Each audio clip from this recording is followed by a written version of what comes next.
Dulce et Decorum Est by Wilfred, Owen. This poem is one of the most famous war poems ever written by a British war poet. It's incredibly famous, and it really captures the horror and the attack of a gas attack. It really captures that fear within the soldiers, those around them, and also really shows us the difficulties that it was being a soldier.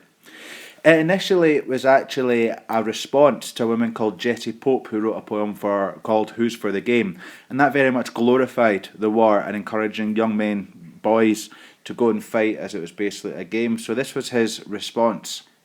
I'll explain more about that in a little minute.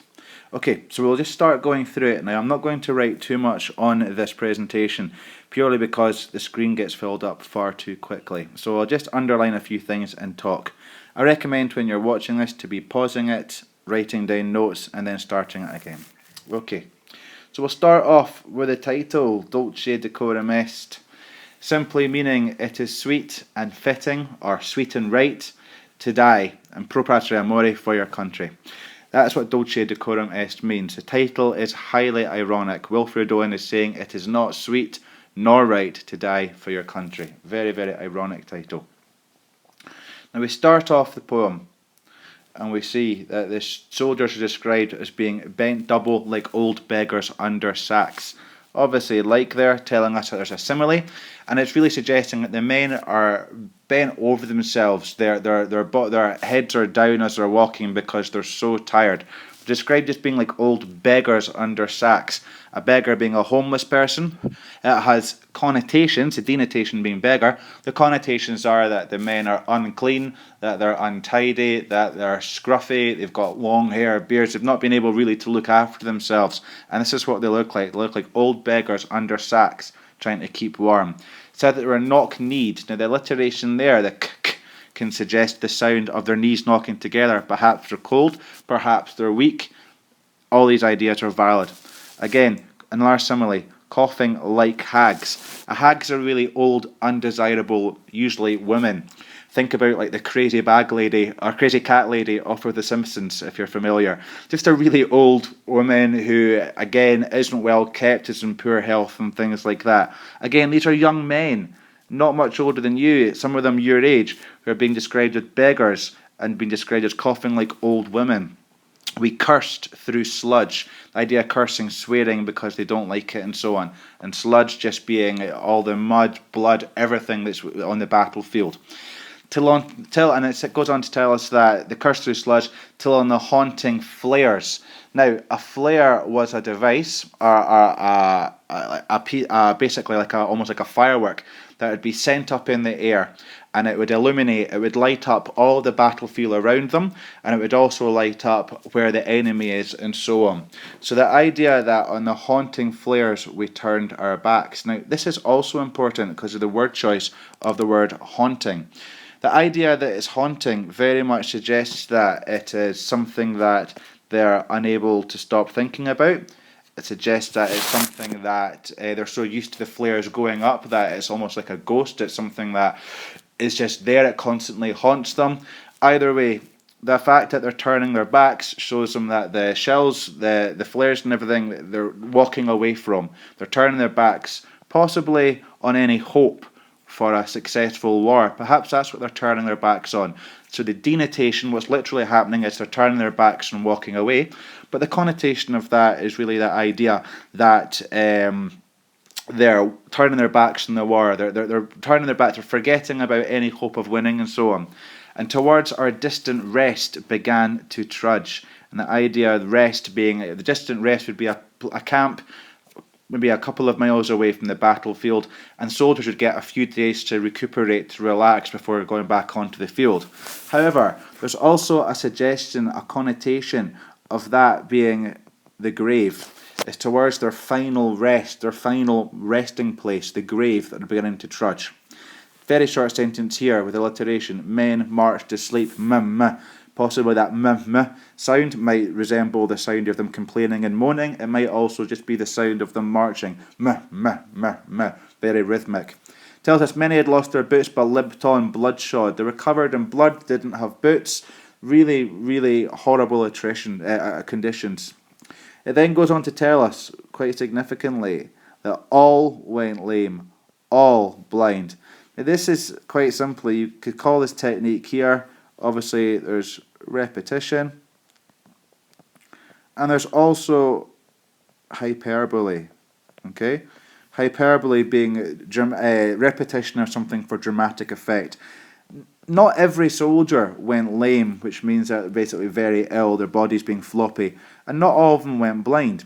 But the suggestion is that every single soldier is suffering. Perhaps they've all gone blind, again the denotation being not being able to see, but perhaps the connotation is that they're blind when it comes to seeing a solution, seeing an answer, seeing what the point in war is. They are all blind. They're drunk with fatigue. Fatigue's extreme tiredness. They're telling us they were drunk with fatigue. Sometimes when you're very, very tired, you can. It's almost as if you're like drunk because your senses aren't alert and everything like that. The idea that they're drunk with fatigue, well, they can't be very good soldiers. They're so tired, their reaction times are slowed. They're not thinking clearly. It's really this first stanza is really telling us about the conditions of the soldiers and how difficult it was for us. And finally, it goes on to tell us that they were deaf even to the hoots. They were deaf even to the whistling noises, that sound. They were deaf even to those of tired, outstripped 5/9s that dropped behind. Basically, what it's saying here is that they couldn't even hear the bombs that were being dropped behind because they were so used to them. This is why. The idea is that they are so used to these bombs and shells exploding, it's become part of life and it doesn't bother them anymore. If you or I were to hear a bomb going off or a shell exploding through the air, we would be looking up all around and being scared. These poor young men are so used to it, it makes no difference to them. And it goes on to describe the shells, the bombs, and tells us that they were tired. Their personification there. How can a bomb be tired? That's impossible. But the suggestion is, the connotation of that is that even the shells, even the bombs, are tired of the war.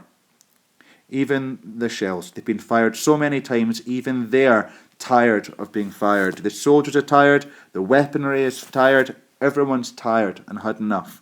And outstripped 5/9s that dropped behind. Outstripped just simply meaning that the men were ahead of the bombs. The bombs were just dropping behind them, the shells.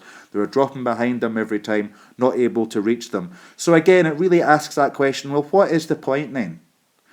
What is the point of these bombs being fired if the German army know that it's not going to reach the men, it's not going to hit them, and the men know that the shells aren't going to hit them? What is the point? Again, it's really just telling you about the futility of war.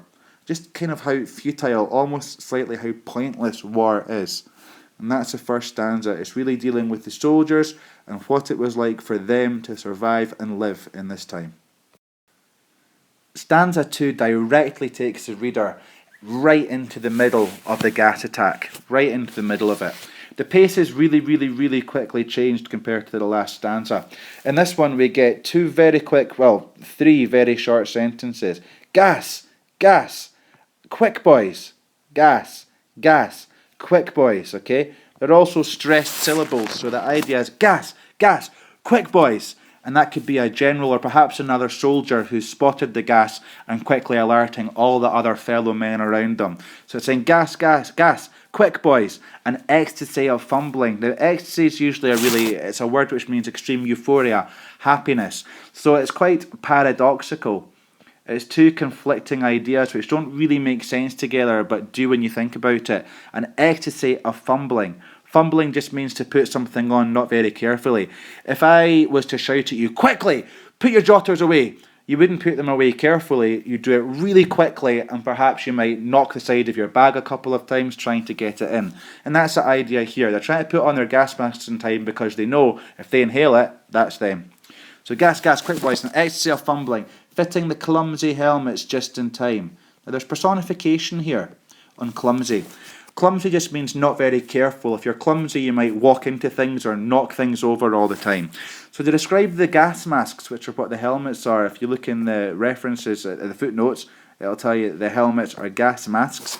To describe the gas masks as being clumsy suggests that they're not very careful, they're not very good at what they're meant to do, they're not very effective. Again, Wilfred Owen is directly commenting on just how ill-equipped, just how ill-prepared, just how they weren't, the equipment that they were being given wasn't good enough, basically, and that's why he's calling them clumsy. Again, looking at the word, so the word choice there, although it's personification, it's also a word choice. And the word choice of boys as well, it's a really interesting one. Remember, many of the people who went to war were 16 years old, 15, 14, 13, even as young as 12. Boys would lie to get into the army because they believed the propaganda that it was sweet and right to die for your country. Your country needed you. You had to do it. And that's why he's used the word boys, because he's really there trying to emphasize the idea that it wasn't men or young men who were at war, it was boys. He could have used the word choice men, obviously there were men there, but really he's used it to emphasize the age of the average soldier being very young. He tells us, goes on to tell us, but someone still, that repetition of the S, the sibilance or alliteration there, someone still was yelling out and stumbling. Look at this sibilant, sorry. But someone still was yelling out and stumbling, okay? You've got 4 S's there in a row, which is obviously sibilance. And the effect that creates is it sounds a bit like gas being released from one of the gas bombs. Someone still was yelling out and stumbling. That sounds a little bit like gas being released. So that could be why the writer's has used sibilance in that line there. And goes on and tells us that this person was yelling for help and stumbling. Obviously the gas is beginning to hit them, so they're not able to walk properly. And then goes and tells us that in floundering like a man in fire or lime. The word choice of the word floundering. It's usually fish when they're taken out of water. You would talk about them floundering around on the ground, flopping back and forth. For this man to be described as floundering is really telling us that he's moving around the ground in absolute agony. And it's also a simile there as well. You've got sibilance there, and that's a simile there. Because what you've got there, call it sib and sim, this simile here and floundering like a man in fire or lime. So he's flopping back and forth like a man who's been thrown into a fire, which would be absolute agony, or lime. Lime was a really chalky substance and it was able to burn through live tissue. So for example, if I was to cover your arm in lime, your skin would melt through. This is what was in these gas attacks. You had chlorine, phosphorus and mustard. By the sounds of the effect, it's likely to be probably chlorine that is being used here rather than mustard gas, because the chlorine would cause the lungs to fill up with water. So it goes on to tell us dim, which means not very well lit, dim through the misty panes. So again, it's really telling us that it wasn't very easy to see at all through these gas masks. Panes just means a bit of glass that you look through. And thick green light. Well, the reason it's thick green, quite simply, is because there is so much gas going about. So it's just like the light from the sun or whatever that's coming through is coming through these big, thick green clouds of light. And it goes on with another simile there, where it says, as under a green sea. So the thick green light, it's almost as if you're under a green sea. There is so much gas, it's like swimming through the ocean. As under a green sea, I saw him drowning. And this idea here, I saw him drowning, it's again telling us that for a start, it's making a link here with the sea, because obviously you drown in the sea if you're not careful. And it goes on as well as it's an idea that the gas causes that to happen to your lungs. Your lungs fill up with water and you basically drown. Your lungs drown within themselves. We go on here to this, and this is just a 2-line stanza. It's a separate stanza by itself, but it is just 2 lines long, and that's obviously really to draw emphasis and to make it very clear to the reader that this is an important stanza. He tells us in all, again, repetition of this word, all, the hyperbole of all, in all my dreams before my helpless sight, which means that when he's dreaming, he can't do anything, okay, that's why he's helpless sight. He plunges at me, guttering, choking, drowning, okay. Now we call these words, they're all in the present tense. And this is important as well. They're called gerunds, a word that's ending in ing, being in the present tense. But instantly, beforehand, we've seen it in the past tense. This now, it's as if the writer's trying to create this impression that he's in the middle of a dream right now. He has taken you into his dream, and he sees this poor man who's been unable to get his gas mask on, plunging, throwing himself towards the writer, guttering. And guttering can have a lot of different meanings here. It's not really a word that would be commonly used, but the guttering really suggests the noise, the guttering that the man's going through, the choking because he's unable to breathe properly, and then finally the drowning. These are the three stages of death that gas causes: the guttering, the choking, and then the drowning, and then finally, obviously, ending in death. It's a little skeleton there to show you what death looks like. Really, really important stanza. Takes it straight back to the reader, drops them right there. Not only have they been taken to the gas attack and shown what it's like, they've actually now been taken directly into this man's dream. And the horrors of seeing a fellow comrade, a fellow soldier, actually throwing himself towards him, plunges. Usually you plunge into a deep pool. So the idea that he is plunging at me, guttering, choking, drowning, really hits home to the reader just how terrible, how painful, and how horrific not only the gas attack was, but actually the whole war. And finally we get on to the fourth and final stanza. This stanza really is it's a comment on the war. It's obviously the aftermath of the gas attack, of what it's like, and then it really goes on to have a go at everybody who is so pro-war. So if in some smothering dreams, again, you've got sibilants there, some smothering dreams, you too could paste. Smothering, usually if you're going to kill somebody by holding a pillow over their face when they're sleeping, that's how you smothering them. That's you smothering them. So the idea that the dreams are smothering is the idea that he cannot escape. There is no moving these dreams.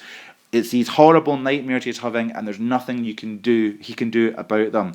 So he tells us, if in some smothering dreams you too could pace, if you could also walk behind the ambulance that we flog him in. A wagon is an ambulance, okay? It was an ambulance that would have been brought onto the war field. Usually they should have been neutral, the enemy shouldn't have attacked them. So he's saying, if you could also see these nightmares, if you could walk behind this ambulance that we flung him in, this idea of flung as well, it's not a very careful word, it's a dying man. You'd be shocked if one of your friends or family were to be very ill and dying, and you were told that the paramedic had just flung him into the ambulance. You know, you fling a ball across the room, or you fling a bit of paper into a bin. The idea that they flung it shows that it's not very careful. This idea of flung shows that it's not careful. They've had no option but to fling him in, just to throw him into the wagon, into the ambulance, so that he can get off the battlefield and get treatment as quickly as possible. But again, it also has connotations. It also suggests that there's so many bodies, there's so many people that are being killed that they don't have the time. They don't have the time to carefully put them into the ambulance. And also, just like the haunting flares, they're so used to it now that it's no longer shocking to see a person dying in front of you. It's just somebody that has to be saved. And it goes on to tell us, and watch the white eyes writhing in his face. Really interesting, this one. And watch the white eyes writhing in his face. The repetition of that W, the alliteration there. Wah, wah, wah. You could go on, well, I'll go on and tell you, his hanging face, it goes on to tell us, like a devil's sick of sin. The idea here of his hanging face is that perhaps his face has been partially blown off, perhaps he's very unhappy and in extreme pain, which is why it's hanging down the way. We don't know. There's lots of different meanings. But the idea, we watch the white eyes writhing, that wah, wah, wah. And then we get told that the blood is gargling from the froth-corrupted lungs. It really gives this zombie-like idea. It's almost like he's a zombie. And this alliteration here, the wah, wah, wah, it's almost the sound of the zombie. It's the sound of a man who is dying. Wah, wah, wah. He's dying, he's in agony, he's in pain. And it's a zombie-like, it's a terrifying image. Like a devil's sick of sin. Again, alliteration or sibilance here, but the idea is here that his face is the simile the simile there, it's like a devil's sick of sin. How can the devil be sick of sin? The devil is the original sinner. The writer is suggesting that even the devil, even Satan, is so fed up with the whole war that even he's sick of it. This face, that the condition that this poor young soldier is in, is quite simply that, and the way that his eyes are rolling back in his head, the way that he's gargling, it's just exactly like it would be as if you can imagine the devil's would be if it was sick of sin. Goes on to tell us, if you could hear at every jolt, a jolt is just a sudden movement in the ambulance. So for example, if the ambulance is driving like that over the field and then it hits a bump, it would go like that. And you could say those are like jolts. So it tells us, if you could hear at every jolt the blood, now very emotive word here, the idea of blood. The blood come gargling, it's an onomatopoeia, if you could hear, if every time the ambulance went over a knock in the ground, if you could hear at every jolt the blood come gargling from the froth-corrupted lungs. So it's telling us that this man is lying there, his eyes back in the head, he's shaking, he's making these horrible noises, and every time that the ambulance goes over a rock or an uneven piece of ground, blood comes coming out of his mouth. It comes right coming out of his mouth from the froth-corrupted lungs. A really important idea of being froth-corrupted. Froth is like what you get if you pour a Coca-Cola out really quickly and it goes all fizzy on the top. That is froth. It's suggesting that these lungs, because of the gas attack, have now filled up with so much water that it's now froth. It's this kind of spitty froth that's now coming out along with this blood coming out of his mouth. He tells us that this is obscene as cancer. Obviously a simile there of a very difficult, painful, horrible death. He's comparing a gas attack to being just as painful and it's as horrible and as brutal as cancer. It goes on to tell us, bitter as the cud. Now, the cud is something that cows typically chew. When cows chew this kind of grass, they regurgitate it. And the byproduct, all the kind of like sickness, if you like, that they bring back out their stomachs, this cud is what it appears like it was coming out of his mouth. So you've got these colours, his white froth coming from his lungs mixed with blood, and now you've got this green mixture dribbling out of his mouth because of the gas that's entered his lungs. It goes to tell us, bitter as the cud of vile, incurable sores, okay? There is no remedy, there's no solution, there is no help for these sores. A sore is sometimes what you get in your mouth. You might get a cold sore on the outside, or you may get a wee lump inside your mouth. That's a sore. But as bitter as the cud, as vile, incurable sores on innocent tongues. And it's really the word choice here of innocent. He's emphasizing the soldiers are innocent. These boys are innocent. They've done nothing to deserve this. He goes on now to directly attack Jessie Pope, the woman who wrote Who's for the Game, and she was a journalist and very much made war out to be really easy and a big fun game. He directly attacks her here. The first draft of Dulce Decorum Est was actually dedicated to this woman. He had a real dislike and hatred for her. So he calls, my friend, this is Jessie Pope, she's not really his friend, anything but, so he's being ironic here. My friend, you would not tell with such high zest, with such enthusiasm, to children ardent for some desperate glory. The meaning of the word ardent there, obviously, if you look into your footnotes, means keen. So my friend, you would not tell with such enthusiasm to children who really just all they wanted was some desperate glory. Again, the word choice of desperate. They're desperate to be included in this game. They're desperate to be a success. They're desperate to want to fight. There's also the idea, though, that there's desperation, that there's nothing to do. They're desperate to survive. So again, there's two meanings there. And it goes on to tell us the old lie. Now that lie, look at that. It's a capital L that he's used. He is emphasizing that word so much, so much, that this phrase, Dulce Decorum Est pro patria amore, which every schoolboy would have known in Britain at the time. It's Latin, it is very, very, very famous.